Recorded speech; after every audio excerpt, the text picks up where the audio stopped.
Hi friends, பாருங்கள் நம்ம தோட்டத்தில் இவ்வளோ சின்ன செடியிலேயே பாருங்கள் நிறைய மொட்டு வந்து வச்சுருக்குங்க. நிறைய புது தளிர்கள் விட்டு செடி வந்து நல்லா வளர ஆரம்பிச்சிடுச்சு. இந்த செடி பார்த்திங்கன்னா நல்லா வளர்ந்துருக்கு. எல்லாம் பார்த்திங்கன்னா புது தளிர்கள் தான், நல்லா ஃப்ரெஷ்ஷாக இருக்குது பாருங்கள். இந்த புது தளிர்களில் பார்த்திங்கன்னா எல்லாத்துலேயுமே மொட்டு இருக்குது.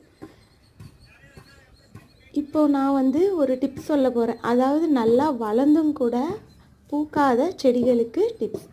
இது வந்து என்ன செய்யலான்னு பார்த்தீங்கன்னா, நல்லா வளர்ந்து நல்லா பெரிய செடியாக இருக்குது, பூவே பூக்க மாட்டேதுன்னு சொல்கிற செடிக்கு வந்து நம்ம அமிலத்தன்மை இருக்கிற கரைசல் வந்து கொடுக்கணும். இது எப்படி கொடுக்கணும்னு பார்த்தீங்கன்னா, நாட்டு மருந்து கடையில் படிகாரம் வந்து கிடைக்கும்.